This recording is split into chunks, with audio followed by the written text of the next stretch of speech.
kedua, bagaimana pengembangan media pembelajaran Sri Kandi. Ini untuk meningkatkan hasil belajar dan keterampilan sosial peserta didik kelas 4. Yang ketiga, bagaimanakah kelayakan media. Dan yang keempat, keefektifan media pembelajaran Sri Kandi. Kemudian untuk tujuan, oh, maaf, tujuannya Tujuannya untuk mengetahui analisis kebutuhan, mendeskripsikan pengembangan media, mengetahui kelayakan media pembelajaran, dan mengetahui keefektifan media pembelajaran. Manfaatnya ada manfaat teoritis, yaitu hasil penelitian nantinya semoga agar dapat dijadikan sebagai sumber referensi bagi pengembangan media selanjutnya. Dan untuk manfaat praktis ada siswa, guru, dan sekolah dan peneliti yang ada di proposal penelitian saya. Untuk spesifikasi produk, ada desain yang interaktif, ada navigasinya, materi kebudayaan lokal, ada kuis dan latihan interaktif, ada fitur audio dan visual, dan ini baru saya kaji adalah akses offline di perangkat komputer sekolah. Ya, ini saya asumsikan bahwa ketersediaan perangkat komputer di sekolah, ada dukungan guru dalam proses pembelajaran, kemampuan siswa dalam mengoperasikan media interaktif, relevansi konten dengan kurikulum lokal. Kemudian keterbatasan yang saya temui adalah yang pertama, keterbatasan akses internet di sekolah, terbatas pada konten kebudayaan yang disesuaikan dengan kurikulum, keterbatasan pada fitur interaktif yang disediakan oleh Articulate Storyline, dan keterbatasan pada akses perangkat secara individu untuk siswa. Ini yang bab 2, apakah dipresentasikan juga, Pak? Untuk kajian teorinya, ada pengembangan dari, saya ambil dari penelitian Huda dan Melati pada tahun 2021. Media pembelajaran saya ambil atau saya kutip dari penelitian Hasan dan teman-teman atau dan kawan-kawan pada tahun 2021. Pembelajaran IPAS yang saya kutip dari Kementerian Pendidikan, Kebudayaan, Riset, dan Teknologi pada tahun 2021. Dan hasil belajar yang saya kutip dari Benjamin S. Bloom. Kemudian untuk penelitian terdahulu, karena kemarin sudah menelaah jurnal, saya membuatnya Mm-mm. menjadi rangka fishbone. Seperti ini. Mm-mm. Oke, Kemudian untuk lanjut. rangka Mm-mm. pikirannya, seperti ini Pak, dari pembelajaran IPAS, kemudian CP-nya ini pemahaman IPAS, di mana peserta didik itu mendeskripsikan keanekaragaman hayati, keanekaragaman budaya, kearifan lokal, dan upaya pelestariannya. Permasalahannya tadi sudah saya singgung pada identifikasi masalah. Kemudian Mm-mm. pemecahan masalahnya itu eh, saya mengembangkan media Sri Kandi itu dengan desain ADDI, Analyze, Design, Development, Implementation, dan Evaluation.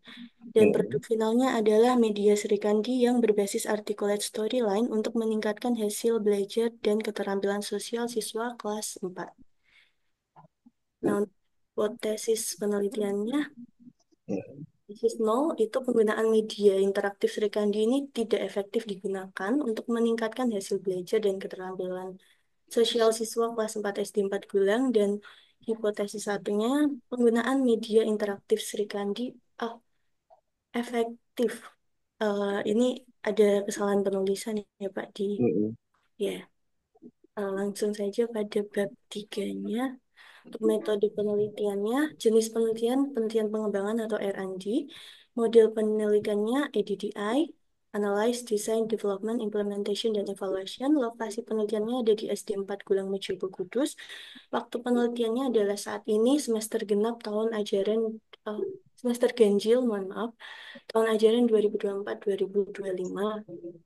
Untuk populasi dan sampelnya, sumber datanya ini ada guru kelas 4, peserta didik kelas 4, validator itu bisa jadi dari validator guru, validator ahli, dan media. Mungkin juga untuk subjek penelitiannya adalah kelas 4, SD 4 Gulang yang berjumlah 21 peserta didik. Untuk data saya ambil kuantitatif secara hasil belajar peserta didik dan kualitatif dokumentasi, wawancara, angket, dan observasi. Angketnya meliputi analisis kebutuhan dan juga angket untuk menilai keterampilan sosialnya. Variabel bebasnya adalah media pembelajaran berbasis articulate storyline, terikatnya adalah hasil belajar dan keterampilan sosial.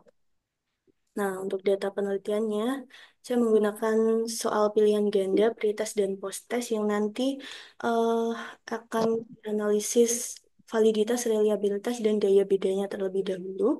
Untuk non-testnya ada wawancara dengan lembar instrumen wawancara, observasi dengan lembar observasi, dan angket, angket kebutuhan media, uji validitas, dan tanggapan produk. Kemudian untuk teknik dan instrumen pada pra penelitian ini non-tes dengan lembar panduan wawancara yang ditujukan pada guru kelas 4 SD 4 Gulang Mujobo. Untuk kebutuhan media itu non-tes dengan angkat kebutuhan media yang ditujukan pada guru dan peserta didik kelas 4 SD 4 Gulang Mujobo. Nah, untuk nantinya kelayakan media ini juga non-tes, yaitu dengan angkat penilaian pakar dari ahli media dan ahli materi yang mungkin saya tujukan pada dosen ahli media dan dosen ahli materi. Nah, untuk tanggapan medianya ini dari guru dan peserta didik kelas 4 yang berjumlah 21 peserta didik.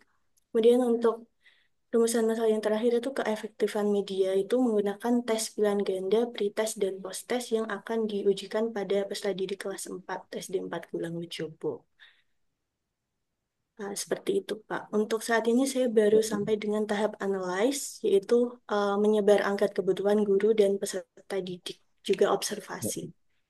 Seperti itu, Pak. Mohon tanggapannya. Ya, terima Oke, kasih Bu Pat Putri. Coba ditampilkan slide pertama dulu. mohon izin share screen.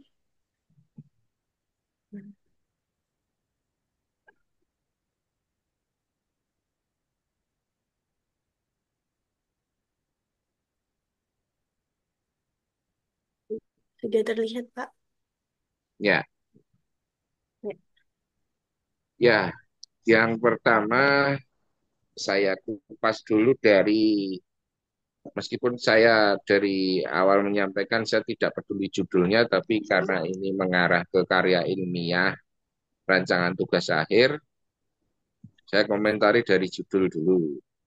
Ya, berkaitan dengan judul, ya, berdasarkan pengalaman membimbing kakak-kakak kelas, maka yang pertama hilangkan kata dari untuk, ya, untuk meningkatkan hasil belajar dan keterampilan sosial, ya, diganti menjadi pengembangan, langsung saja pengembangan media Sri Kandi. Ya, pengembangan media Sri Kandi berbasis articulate storyline 3 bagi siswa kelas 4 sekolah dasar.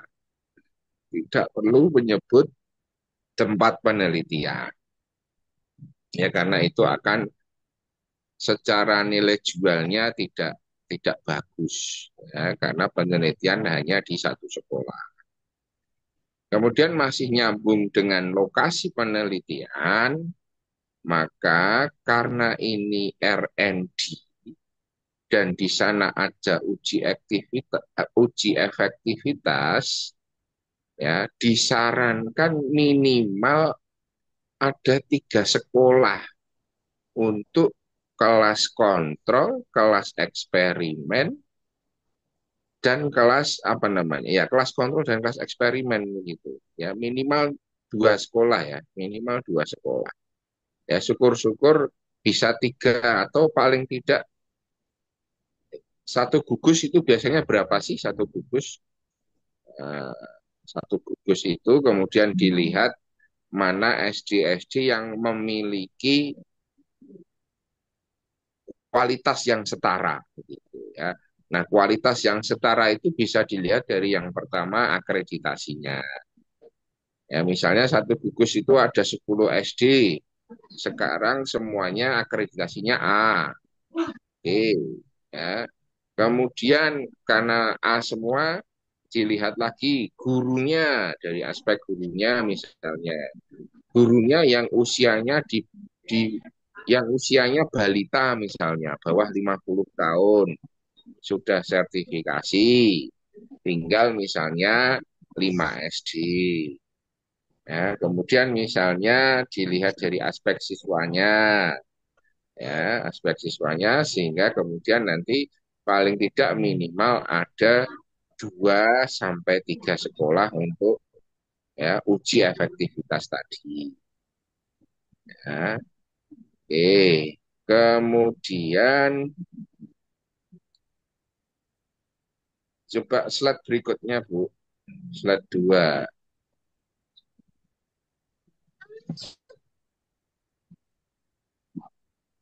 Halo Bu Putri, Sudah bisa bergerak. geser ke slide 2.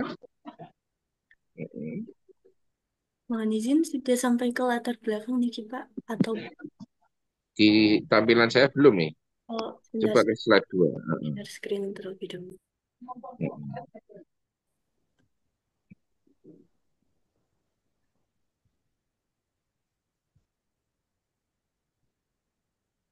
Oke, slide 2 latar belakang ya.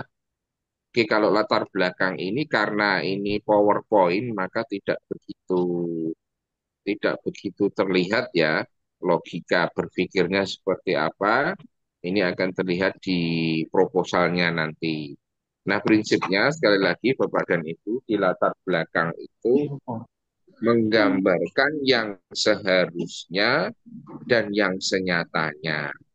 Ya, di sana juga harus ada data awal, ya, data awal yang mendukung pentingnya riset ini dilakukan. Nah, data itu Bapak Ibu sekali lagi saya sampaikan fokuskan kepada persoalan penelitian yang akan dilakukan, ya, tidak gerambiang, ya. Nah, banyak sekali pada bagian latar belakang itu saya temukan perumusan masalahnya apa, tetapi hasil riset awal atau prasiklus ya, atau ya namanya data awal lah begitu, itu tidak fokus ya, melebar kemana-mana. Ya, menyalahkan menyalahkan guru menggunakan ceramah, ya, menyalahkan hasil belajar, menyalahkan minat, ya, tidak fokus. Nah, sekarang kalau ini tadi fokusnya ke media, maka sampaikan di sana bahwa pada observasi yang dilakukan, ternyata guru belum memanfaatkan media yang ada.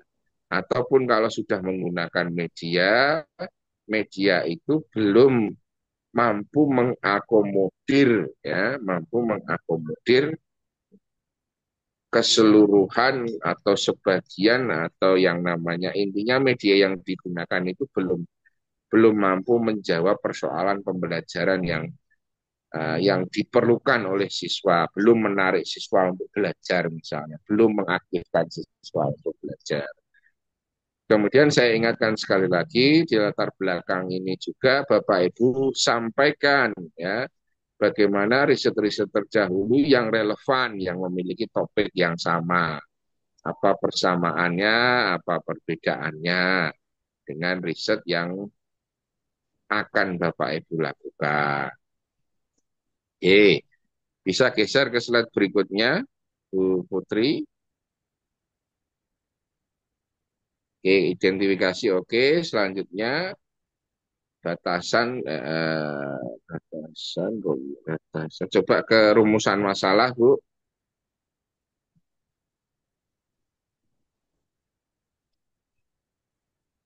Oke, bagaimana analisis kebutuhan pengembangan aplikasi? Bahan ajar, bahan ajar atau media, Bu. Ya, di sini tidak sinkron. Jadi medianya itu sebenarnya berbentuk apa ya? Bahan ajar yang dibuat seakan-akan sebuah aplikasi media pembelajaran gitu, Pak. Oke, media dan bahan itu beda loh, Bu. Media dan bahan itu beda. Mau fokus ke medianya, aku mau fokus ke bahan ajarnya. Hmm, ya. Nah, Medianya. di sini, Kalau di sini kan rumusan masalah satu apa, dua apa, di judul apa. Kalau di judul disebut media, ya, maka fokus kepada medianya. Ya, kalau ini melihat rumusan masalah satu begini, dua begini, membingungkan jadinya. Ya, tidak konsisten, ya, tidak konsisten, tidak koheren kan begitu. Ya, silakan fokus kemana, mau ke medianya atau ke bahan ajarnya. Ya. Meskipun dalam prakteknya kedua-duanya dikembangkan, ya, karena itu resiko kan begitu, resiko dari pilihan yang sudah ditetapkan. Artinya kalau ibu mau fokus ke bahan ajar, nah sekarang bahan ajar itu lebih mudah dari media atau sebaliknya kan begitu. Ya kalau melihat kan ini mau keduanya ini ya. Medianya juga dikembangkan, bahan ajarnya juga dikembangkan. Ya, ini ada dua kali kerja berarti ya. Kerja untuk membuat medianya dan kerja untuk mengembangkan konten konten atau isi dari materi ajar kan gitu. Ya. Baik-baik. Oke. Nah, untuk rumusan masalah nanti Bapak Ibu semuanya di rumusan untuk analisis kebutuhan dan desain ya itu tidak perlu sampai kepada kalimat untuk meningkatkan hasil belajar ya. Kalimat untuk meningkatkan hasil belajar dan seterusnya ini cukup disampaikan pada rumusan masalah yang keempat ya. Karena kan analisis kebutuhan hasilnya belum bisa untuk meningkatkan tadi. Ya, desainnya juga belum bisa. Hasil validasinya juga belum bisa. Baru setelah melewati tahap validasi atau kelayakan diuji efektivitasnya kan begitu. Ya. Nah, termasuk nanti ketujuan penelitian bisa disesuaikan.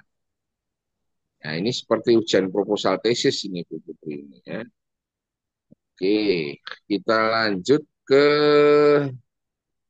bab 2, bab 2 coba bab 2.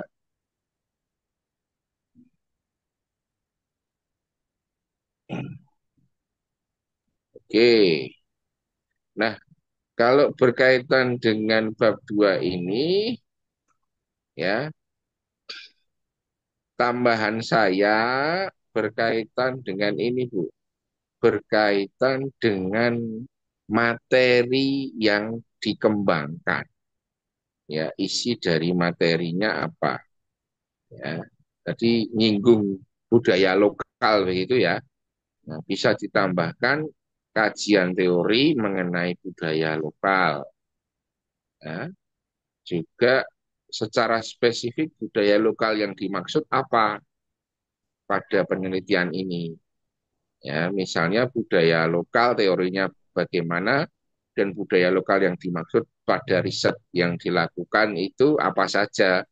Misalnya dandangan, ya, kemudian kemarin itu di Loram ada Ampiang Maulud, ya, kemudian ada Teboan misalnya di mana di Burian ya, saya lupa tepatnya itu ya, atau Bulusan ya di Tenggeles itu ya di SG.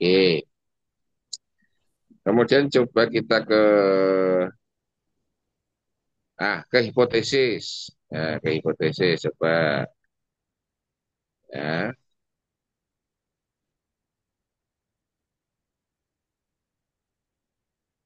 Nah, hipotesis atau dugaan ya, dugaan terhadap penelitian ini kan ya biasanya lebih condong ke riset kuantitatif.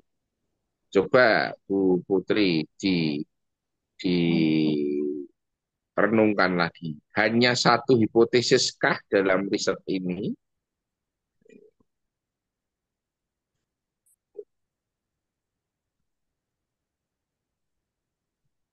Em, Mungkin lebih ya, Pak, karena variabel Ya. itu lebih dari satu. Oke, kalau lebih, kira-kira rumusan masalah keberapa saja yang perlu hipotesis?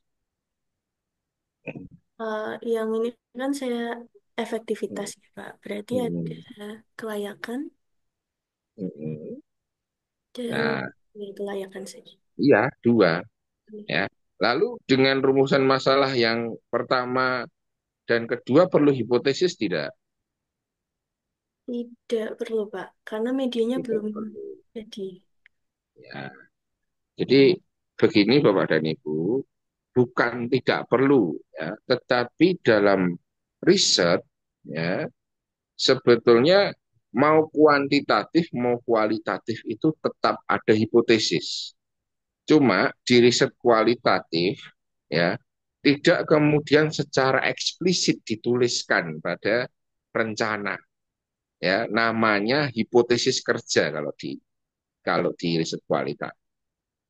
Dan hipotesis kerja ini kecenderungannya lebih dinamis daripada hipotesis pada riset kuantitatif. Ya, maka jarang dituliskan hipotesis kerja. Dan kembali kepada konteks rencana tugas akhirnya Bu Putri ini, rumusan masalah satu dan 2 ini merupakan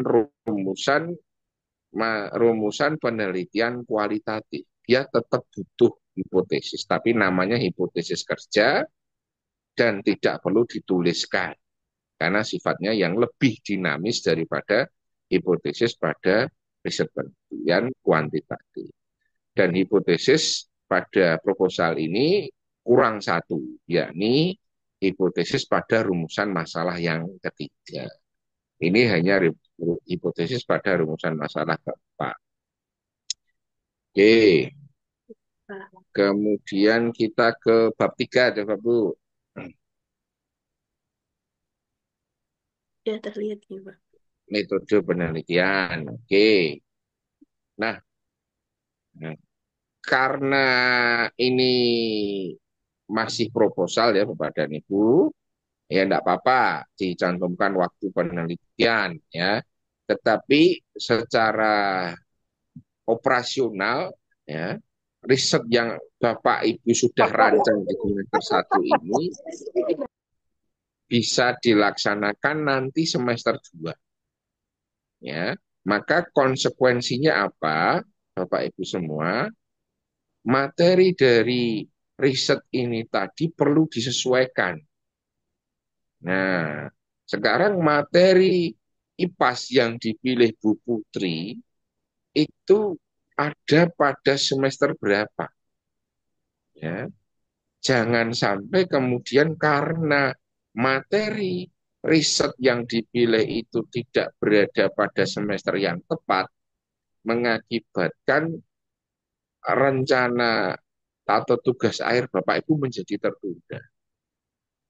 Nah, jadi ini kebetulan Bu Putri yang presentasi coba dipertimbangkan ya, dibuka-buka lagi relevansi ya atau kesesuaian materi yang dipilih untuk tugas akhirnya dengan konteks nanti ketika Bu Putri mengambil data.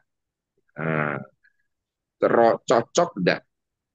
Ya, karena kan harapannya penelitian ini tidak mengganggu KBM yang berada di sekolah. Ya, kalaupun terpaksa ya wis namanya terpaksa ya tidak apa-apa.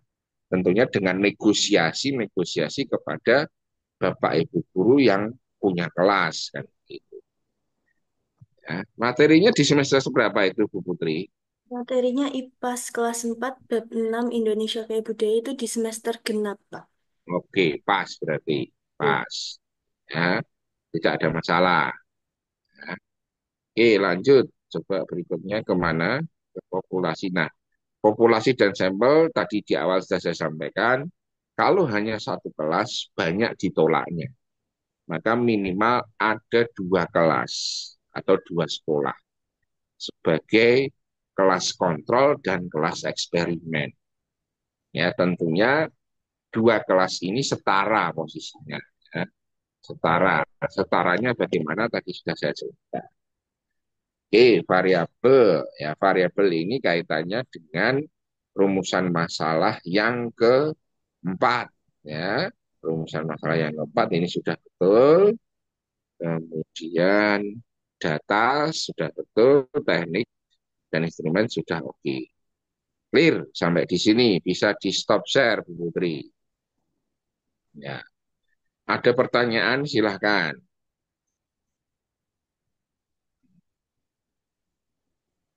Mohon izin bertanya. Mm-mm. Untuk tindakan selanjutnya itu kan ada pretest ya, Pak. Pretest itu kan Ya, ada apa ya namanya ya? Em, analisis berapa? Gaya beda, gaya sukar niku, Pak.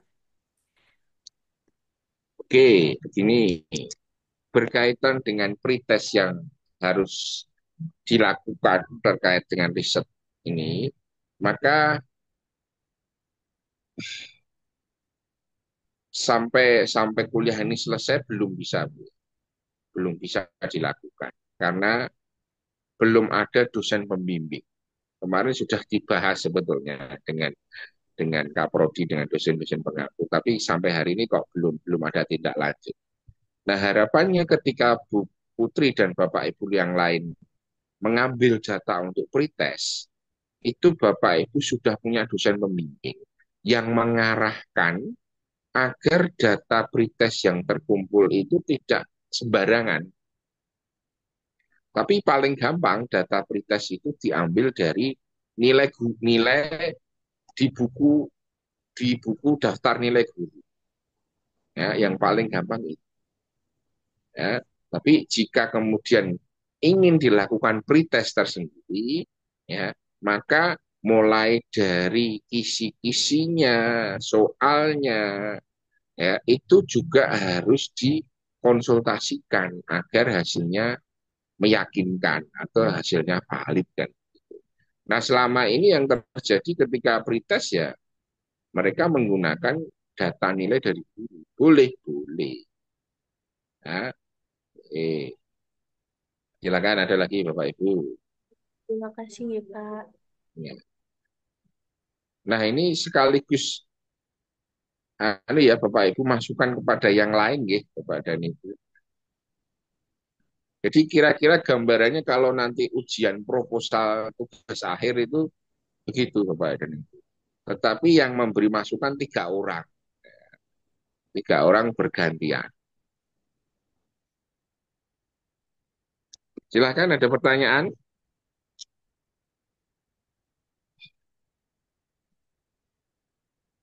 Sudah ada gambaran ya Bapak dan Ibu. Semakin jelas ya semoga ya.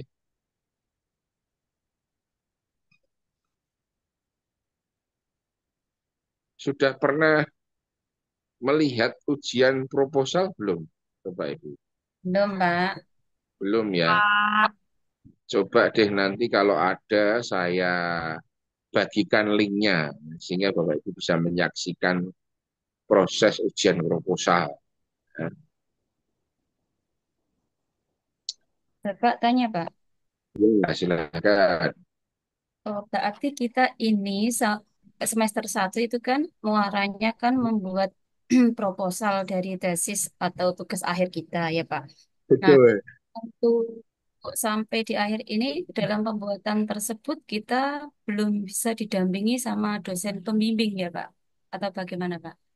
Harusnya sudah Bu, harusnya kemarin sudah saya singgung ketika ketemu dengan Bu Utami, tetapi karena mungkin kesibukan ya belum sempat. Yang semester 3 saja baru 2 minggu yang lalu kita rilis pembimbingnya. Ya, jadi sabar dulu nggih. Ini kan baru pertemuan keberapa tahun ini? 6 atau 7? 7, Pak. 7, Pak. 7 ya. Nah, baru beneran ke 7 ini? Iya, Berarti Pak. sudah selesai dong dengan saya kalau begitu. Dosen yang satu siapa, Bapak Ibu? Gunawan, Pak. Oh, Pak Gun. Bapak baru pertemuan ke-6 ini. Oh, 6 ya kan. Kemarin kan saya minta untuk belajar mandiri kan. Oke. Ya, berarti masih ada satu ya, ada satu. Tapi kalau minggu depan Bapak Ibu mau double dengan Pak Gunawan dan saya silahkan ya. Nanti kita atur waktunya. Tidak, dengan saya tidak harus hari Sabtu, hari Jumat boleh. Atau Senin sampai Kamis silahkan dipilih. Ya, yang jelas sore ya atau malam. Oh Setelah iya. Isya kalau malam begitu ya. Biar selesai tugas saya. Oke. Jadi sabar dulu Bu, nanti akan segera saya sounding ke Bu Ut ya karena untuk pembagian dosen pembimbing ini sepenuhnya wewenang Bu Ut. Kalaupun ke saya nanti sifatnya hanya pertimbangan saja mana yang terlalu banyak, mana yang kurang ya. Sehingga triping gedang, triping telo, sithik edang padha rata ya. Gitu. Nggih. Jadi Mas nok saya sih kemarin idenya raketang siji sik ya. Satu dosen pembimbing dulu biar sampai mengantarkan ke proposalnya itu finish kan. Nah, nanti satu pembimbing ya di ujian berarti dua penguji. Kalau biasanya kan dua pembimbing, satu penguji. Tapi di ujian semuanya jadi penguji kan. Pembimbing tetap memberikan pendalaman. Oke, silakan Bapak Ibu ada lagi? Izin bertanya, Pak. Oke, silakan. Hipotesis itu tadi harus menjawab rumusan masalahnya ya, Pak. Hipotesisnya sesuai dengan rumusan masalahnya atau bagaimana, Pak? Ya, jadi begini sekali lagi Bapak dan Ibu, hipotesis itu baik riset kualitatif maupun kuantitatif itu ada yang namanya hipotesis. Tetapi dalam riset kualitatif ya jarang sekali kita temui hipotesis penelitian yang dituliskan sebagaimana yang disampaikan Bu Putri tadi. Karena apa? Karena hipotesis dalam riset kualitatif itu atau riset kualitatifnya lebih tepatnya itu sangat dinamis ya. Berbeda dengan desain riset kuantitatif yang kaku gitu. Ya, X ke Y, X pasti mempengaruhi Y.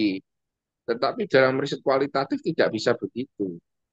X itu bisa mempengaruhi A, bisa mempengaruhi Y, mempengaruhi C.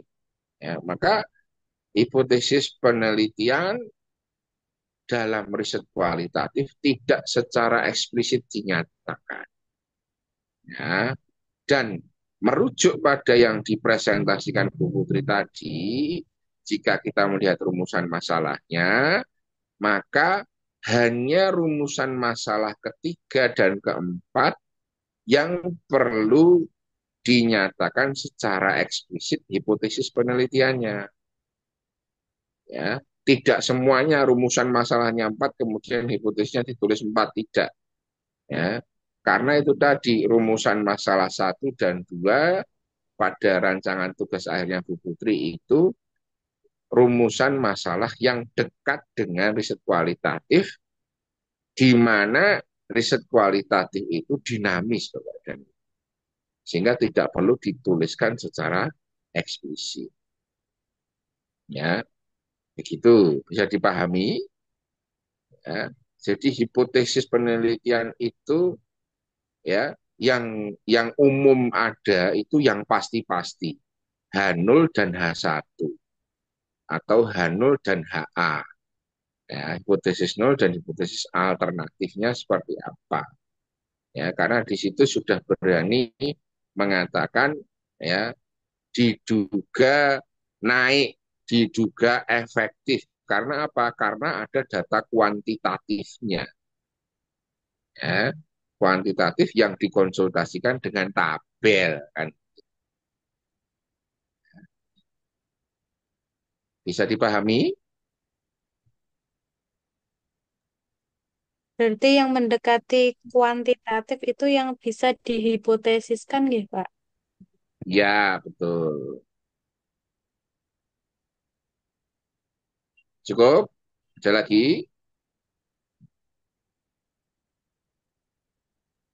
Kalau itu Pak, misalnya penelitiannya eh, tadi kan kayak kalau Bu Putri kan kuantitatif dan kualitatif.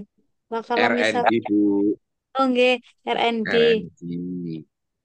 Kalau penelitiannya hanya kualitatif, berarti harus tetap Tidak menuliskan ada hipotesis. hipotesis. Oh, tidak ada Tidak hipotesis. ada hipotesis yang tertulis secara eksplisit untuk riset kualitatif. Adanya hipotesis kerja. Ya. Hipotesis kerja itu ada di mana? Ada di otaknya peneliti. Ya. Kalau ditulis, nanti dikhawatirkan dan dipastikan ada banyak perubahan. Ya, sehingga akan menimbulkan salah tafsir jika dituliskan, maka tidak perlu disampaikan secara eksplisit. Ada lagi Bu? Bapak, Oke, Pak. silakan. Terima kasih, Pak. Pertama,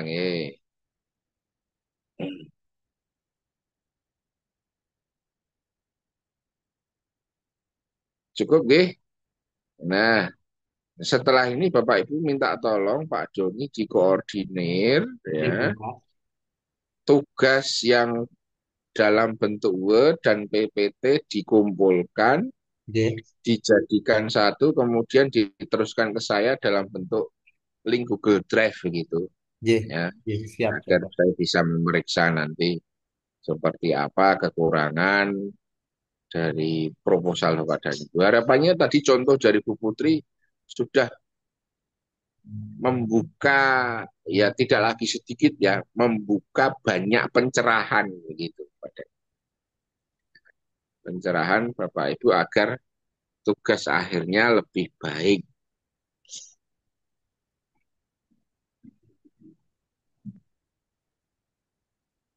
Oke, suara saya masih bisa terdengar? Oke, Masih masih Pak, terdengar, jelas. Bapak. Bisa. Pak. Oke. Ya, satu lagi pertanyaan, kalau tidak ada saya akhiri. Eh, untuk pertemuan berikutnya nanti masih Mm-mm. tetap jamnya seperti ini atau eh, di hari lain bisa, Bapak? Saya kan masih sisa satu, Oke, ya. Sisa satu mau dikerjakan minggu depan sesuai jadwal atau pindah jadwal silahkan. Ya, saya manut. Ya, tapi konsekuensinya kalau sesuai jadwal di hari Sabtu berarti nanti mundur selesainya karena saya mengambil haknya Pak Gunawan. oke. Oke, Misalkan monggo jam nanti. Mm-mm. sama ini kan Mm-mm. merasa belum maksimal. Kalau Ya. mendekati maghrib kan selesai. Misalkan eh, mundur juga bisa. Kebetulan hari Sabtu depan itu guru Mm-mm. analisis perkembangan anak Sinten Bu Penny? Bu Rahmi. Puri, Rahmi. Purihma, Bu, Pak. Bu Rima itu Purihma. kan eh, jadwalnya sudah selesai. Misalkan nyuwun pangapunten, misalkan jenengan mundur 18.30 malam hari pripun Bapak untuk hari Sabtu Tidak depan. masalah. Tidak Nggih? masalah. Biar lebih maksimal ngoten nggih. Iya. Ya, atau dua sesi juga tidak apa-apa. Nggih, nggih, nggih. Nggih, Bapak. Terima kasih. Iya, berarti selesai minggu depan dua sesi langsung selesai pindah ke Pak Gun ya. Nggih, Saya kira itu Bapak dan Ibu untuk perjumpaan kita sore hari ini. Ya, silakan nanti dari presentasi Bu Putri Bapak Ibu bisa membaca ulang ya rencana tugas akhirnya sehingga lebih berbobot begitu ya. Demikian untuk pertemuan sore hari ini. Terima kasih. Mohon maaf apabila ada tutur kata dan perilaku yang kurang berkenan. Tetap semangat, salam sehat, salam untuk keluarga di rumah, dan jangan lupa bahagia. Sampai tutur diri, selamat sore. Wassalamualaikum warahmatullahi wabarakatuh. Waalaikumsalam. Waalaikumsalam Salam warahmatullahi warahmatullahi wabarakatuh. wabarakatuh.